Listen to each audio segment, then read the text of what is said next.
Movimento. Entrevista.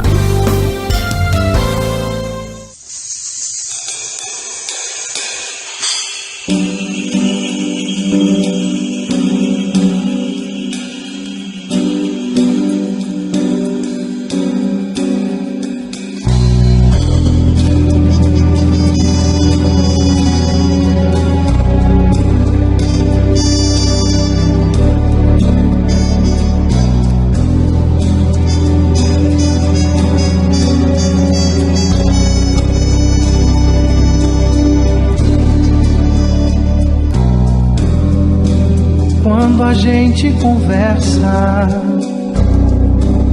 contando casos, besteira. Olha, sexta-feira, dia 18 de maio, o show Piano e Voz no Teatro Rio Mar, com Pedro Mariano, que já está com a gente ao telefone, para conversarmos um pouco mais sobre o show. Boa noite, Pedro. Boa noite, Marcelo. Tudo bom com você? Tudo bem, tudo tranquilo. Prazer enorme tê-lo aqui com a gente. E mais ainda, você vem para a capital pernambucana na sexta-feira, né, Pedro? Exatamente, sexta-feira estarei aí. Vamos fazer um show de piano e voz. Eu não me recordo. Acho que eu já fiz show de piano e voz em Recife. Não, já fiz sim. Mas provavelmente não vai ser o mesmo repertório. Pronto, aproveitando o ensejo, o que é que você traz nesse repertório? E aliás, uma curiosidade, como é que você faz, que é um repertório rico, para você selecionar só o que vai usar no show, Pedro? Rapaz, eu até poderia dizer para você se tivesse uma fórmula que eu usasse. É difícil demais. Na verdade, assim, esse show, ele nasceu, esse show que eu vou apresentar para vocês, ele nasceu tem alguns anos, muito por uma necessidade de eu continuar fazendo esse formato em piano e voz, que eu fiz a primeira vez com meu pai, em 2003. Sim. Eu havia, esporadicamente, uma música em um show, um concerto pequeno em um lugar fechado, em algumas vezes anteriores, mas nunca tinha parado para tentar e transformar essa ideia num projeto, ou pelo menos transformar isso num espetáculo com começo, meio e fim, até eu me encontrar com meu pai no disco que nós gravamos em 2003. Desde então, eu só fazia esse show com ele. Sim. E, bem, ele mora nos Estados Unidos, eu moro aqui, nossas agendas são igualmente malucas, então eu comecei a ficar com uma vontade louca de continuar fazendo esse show. Eu enxergo que esse show ele tem um atrativo muito especial, principalmente por conta do repertório que você pode colocar nele, tudo que você pode experimentar nele, para simplesmente ficar restrito a uma vez ou outra na vida, quando dois músicos conseguem conciliar duas agendas tão loucas, né? Então, o que aconteceu? Eu propus ao Marcelo Elias, que é o pianista que me acompanha não só nesse show, mas ele é o diretor musical da minha banda, ele está em todos os projetos que eu faço, toca comigo há mais de 15 anos, propus a ele que nós fizéssemos um show partindo do repertório original do piano e voz que eu fiz com meu pai. Então a gente partiu daquele repertório e tiramos algumas coisas que eu enxergava que só tinham a ver se eu tocasse com meu pai, porque era uma história nossa. Sim. E aí comecei a construir uma história com o Marcelo dentro disso. E nós fizemos um primeiro show. O curioso de tudo isso é que nós descobrimos que a gente estava muito mais pronto para fazer esse show do que nós mesmos imaginávamos. E desse show, desse repertório inicial que nós criamos, saiu uma enormidade de músicas e de ideias para o Pedro Mariano e Orquestra, que eu vinha gravar e fazer alguns anos depois. Inclusive passei por Recife no primeiro show e na primeira turnê, na segunda turnê e nesse novo que nós vamos lançar agora no meio do ano. Então o Piano e Voz, ele acabou sendo um grande balão de ensaio para essas ideias que eu tenho para a orquestra, porque apesar de serem, em termos de números de músicos, de integrantes, serem absolutamente antagônicos, eles são extremamente parecidos no que diz respeito às probabilidades de repertório que você tem, as músicas, né? Porque se a música funciona muito bem em piano e voz, não tem como ela não funcionar muito bem orquestrada, entende? Então, acabou sendo um caminho, um catalisador de um processo. E com isso, o repertório que eu trago hoje, e que nós vamos ver na sexta-feira, já tem bastante coisa dos 2 projetos de orquestra que eu fiz. Então eu vou conseguir não só mostrar essas músicas originais do primeiro Piano e Voz lá de 2003, como também já consigo fazer um apanhado da minha carreira e passando também pelos 2 projetos de orquestra. Então hoje ele tem uma forma completamente diferente do que tinha há 3, 4 anos atrás. Maravilha. Pedro Mariano com a gente, Por Nada e Por Ninguém, 11h42.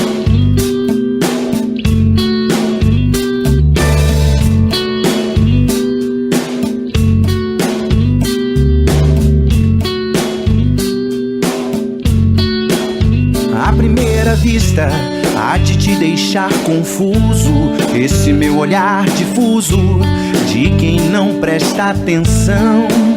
À primeira vista, todo risco é ameaça e o medo que a gente passa cimenta os pés no chão. À primeira vista, 2 joelhos machucados te redimem dos pecados se usados pra rezar.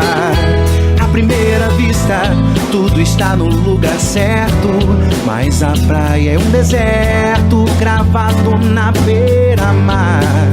À primeira vista, eram só coincidências, uns amigos em comum e uma vibração do bem.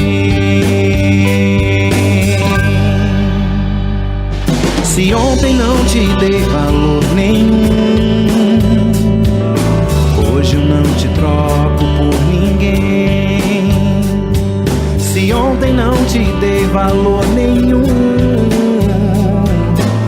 hoje eu não te troco por ninguém, por nada e por ninguém. Por nada e por ninguém. Por nada e por ninguém. Pedro Mariano, você estava falando, Pedro, sobre uma situação que é tocar com a orquestra, tocar e cantar com a orquestra, e a questão do piano e voz.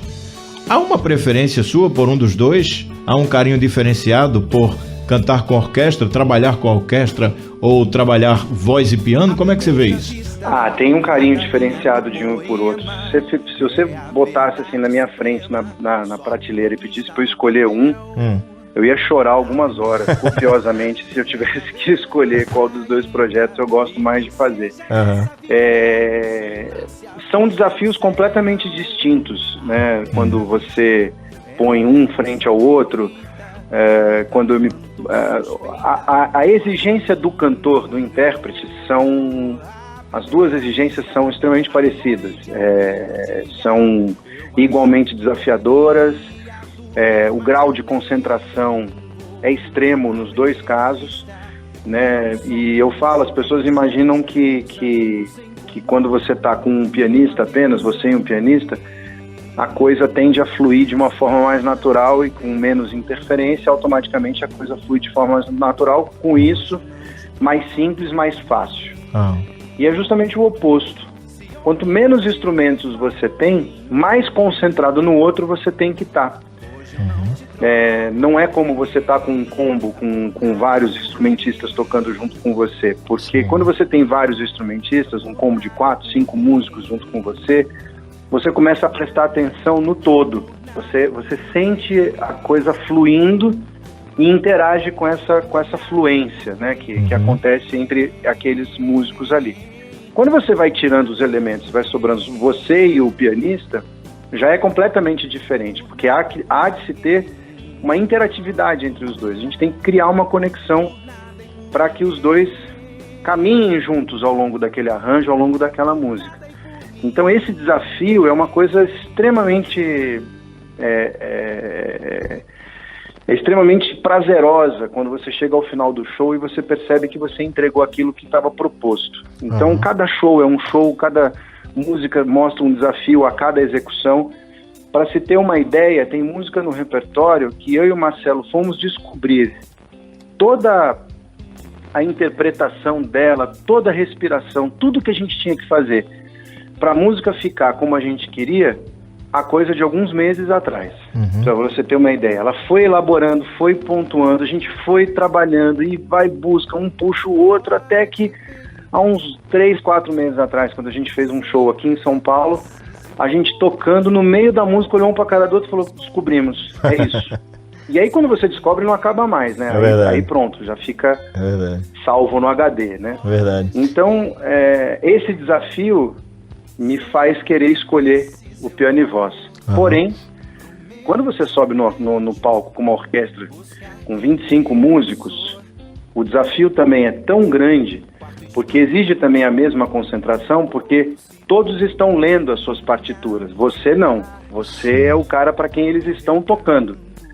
Então você tem que estar concentrado em absoluto para você compor junto com eles aquele arranjo, né? Então não é simplesmente eu saio cantando e vocês vêm atrás de mim, porque não é assim, né?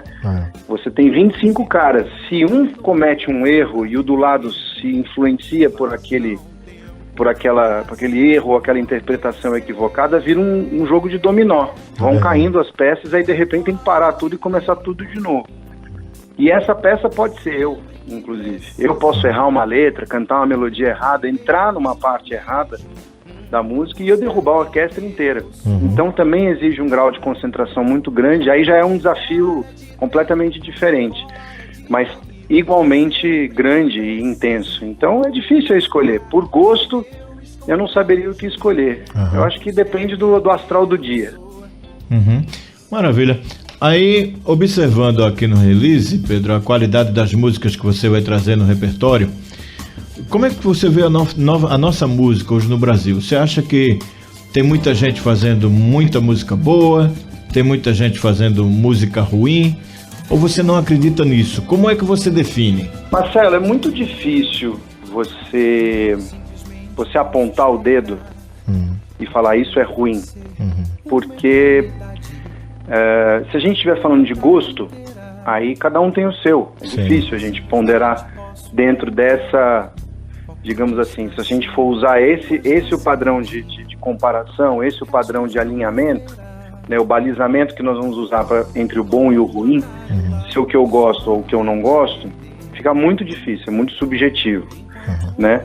Agora, se a gente colocar em termos culturais, se a gente fizer um avanço, né, se a gente pegar dos últimos 50 anos de música no Brasil e a gente qualitativamente for mensurar em termos de estrutura de texto, em termos de estrutura de harmonia, estrutura rítmica, proposta cultural, grau de influência com a sua geração e tudo mais, aí fica um pouco mais fácil da gente, se a gente usar outros parâmetros, fica um pouco mais fácil da gente traçar um caminho, digamos assim, mas mesmo assim ainda vai ter gente que não vai conseguir fazer essa ponte, né, essa ligação, e vai achar que você apontar o dedo para essa geração em relação às gerações anteriores, uma postura equivocada ou prepotente ou pedante ou qualquer coisa do gênero. Na minha modesta opinião, a culpa não está na produção, a culpa está na falta de tempo que a gente tem hoje de absorver essa produção. É uma produção tão intensa, tão rápida e tão volátil que não dá tempo da gente sentar, se debruçar sobre essa produção e qualificá-la, entendeu? E isso é que eu acho que acaba saindo pelas mãos, essa parte da qualidade. Quando você pensa que há 20 anos atrás você ficava 2 meses dentro de estúdio preparando um disco, que você depois teria 6, 7, 8 meses na rua trabalhando, você tinha um X número de rádios, de jornais que cobriam a cultura como cobriam há 20, 30 anos atrás, com jornalistas especializados, ou pelo menos ditos especializados, que se debruçavam sobre essas obras todas e faziam uma crítica construtiva sobre tudo que era produzido no Brasil, e você tinha esse cenário todo, né, de tempo para você trabalhar um álbum que tinha 4, 5, 6 músicas. Um álbum poderia durar, em termos comerciais, 2 anos, sendo bem trabalhado, 2 anos até você pensar em sentar e fazer outro. E hoje você tem uma música que ela dura 3 meses e ela é subjugada por outra música que também vai durar 2, 3 meses, e no final de um ano você teve 7, 8, 9, 10 hits ao longo do ano, de 10, 15 artistas diferentes que você às vezes nem lembra o nome. O chamado descartável, né? Exatamente, mas é engraçado, porque ele não é descartável, porque, assim, é engraçado, né? O vende mais que é fresquinho porque vende mais. Ele é descartável porque é ruim, ou se torna ruim porque é descartável, né? Então essa coisa, né? O que sempre fez o artista ser diferenciado não foi só a proposta artística dele, porque se fosse assim, a gente não precisaria do público, a gente não precisaria dos veículos, né? Então é uma via de duas mãos, não adianta nada a gente ficar fazendo música boa se ela não é absorvida pela sociedade. E também, se você ficar dizendo que toda música ruim está sendo extremamente vendida e volátil, e ela passa a ser a realidade, a gente começa a ter uma outra quantificação. Então aquilo passa a ser a música boa, e a música ruim que não tem aceitação, a música boa que não tem aceitação, passa a ser a música ruim. Então você começa a ter inversões de valores. Na verdade, o que nós temos que fazer, todos, na sociedade como um todo, é a gente olhar e ter senso crítico como tínhamos há 20, 30 anos atrás, que determinadas músicas não entravam na nossa casa porque você não se identificava com aquilo. Entendeu? Perfeito. Então eu penso que passa um pouco por isso. Então dentro da minha casa, na minha vitrolinha, se é que algumas pessoas ainda sabem o que é isso, não tocam determinadas coisas. E não vão tocar jamais. Entendeu? Agora, isso significa que aquilo é ruim? Não, significa que aquilo não me representa. Música com vocabulário de baixo calão não me representa. Poesia pobre não me representa. Música com harmonia errada, né? Não digo harmonia ruim, porque isso também é subjetivo. Harmonia errada, cantor que não sabe cantar sem o auxílio dos computadores para que eles sejam editados e afinados, na minha casa não entra. Então, assim, essa é a minha parte que eu faço em termos de qualitativamente elevar o nível daquilo que eu consumo. Somente pra gente fechar, Pedro? O buraco é bem mais embaixo, entendeu, Marcelo? Você não tem cultura ensinada na escola, a música quando é ensinada na escola é ensinada de forma negligente, simplesmente protocolar, para cumprir uma meta do MEC.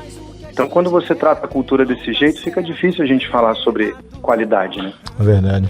Pedro, esse momento do Pedro Mariano como artista, como é que você classifica? Como é que você chega a Recife sexta-feira? Olha, eu chego um cara, assim, a cada incursão minha no meu trabalho, seja em estúdio, em disco ou mesmo em show, sempre faço uma reflexão profunda o tempo todo do que eu vou levar, do que eu pretendo entregar e o quão eu posso agregar de valor a essas pessoas que estão se locomovendo até o show. Então esse pensamento sempre foi uma constante na minha cabeça, né? O que eu posso levar para essas pessoas que estão há um bom tempo, já compraram seus ingressos, estão com a roupinha já separada, pensada, que cabelo que vai fazer, que sapato vai usar. Então, quer dizer, ele vai gastar um tempo da vida dele comigo. Então eu tenho que gastar um grande tempo da minha vida para entregar o melhor para eles. Então eu sempre penso nisso, e com isso sempre tento entregar o melhor show que eu já fiz até então. Com isso, tentar elevar sempre o nível, tentar sempre elevar a qualidade no meu trabalho de alguma forma. E isso também sempre com o tempo, com a experiência, com 20 e tantos anos de carreira, essas reflexões, esses momentos de introspecção que eu busco para entregar um show como esse, também me levam a pensar, não só na minha carreira, mas também nos passos a seguir, né? E diante de tudo que a gente conversou até agora, em relação ao mercado, em relação à cultura do país, tudo, eu enxergo que cada incursão minha, cada empreitada minha, passa a ter um valor mais importante a cada execução. Porque qual o melhor jeito de você fazer a diferença, se não justamente mostrar algo com um nível elevado, né? Eu sempre ouvi isso do meu pai, eu acho que é a coisa mais certa que tem. O bom só vai existir se existir o ruim e vice-versa. Né? O certo só existe porque tem o errado. O bonito só existe porque tem o feio. As dualidades. Por mais subjetivo que isso seja. Então, se eu quero ser bom, eu preciso propor algo fora de sério, algo acima da média. Mas ele tem que ser interpretado, tem que ser compreendido também. Então, esse exercício é muito importante. O tempo todo é o exercício que eu faço, para buscar entregar algo diferente que faça a diferença de alguma forma. Se algumas pessoas saírem sexta-feira do teatro mordidas por esse bichinho, dispostas a fazerem uma autoanálise do que a gente pode fazer para melhorar tudo isso, para mim já valeu a pena, entendeu? Mas não é um discurso resignado, muito pelo contrário.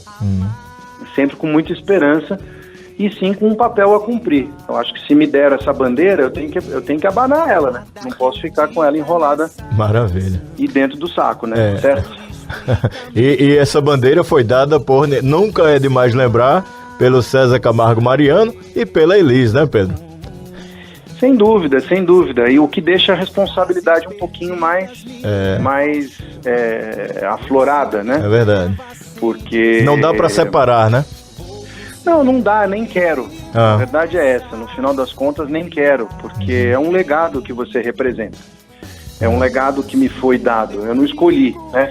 Talvez um outro artista com os mesmos adjetivos que eu possa vir a ter fosse apontado. Você prefere nascer aonde? Num lugar sem comparação nenhuma, sem referência nenhuma, ou numa casa cheia de referência? O que não falta é referência nessa casa. Qual você quer? Provavelmente todos vão escolher a falta de referência. Porque aí você passa a ditar a regra você mesmo, né? Então, no meu caso, não. Eu caí nessa casa. Mas o que eu tenho a favor de tudo isso? Eu tenho esse legado que eu represento. E esse legado me mantém focado, absolutamente focado, no que eu tenho de fazer melhor. Eu tenho que, dentro da minha profissão, eu tenho que entregar sempre o melhor. Entendeu? E nunca me preocupo se quem está assistindo está na mesma vibe que eu no que diz respeito a essa entrega. Entendeu? Eu não me preocupo se as pessoas estão enxergando se isso é o melhor ou se isso não é o meu melhor. Eu sou o cara que tem que saber se esse é o melhor ou não. Aí eu tenho certeza, se eu me agradei, a probabilidade de eu estar agradando os outros é muito maior do que eu simplesmente ignorar esses fatos e ir jogando na cara das pessoas a minha arte, a minha obra. Então isso foi um aprendizado também, né? Eu sempre vi, a minha mãe eu tive muito pouca oportunidade de conviver, mas meu pai eu convivi demais.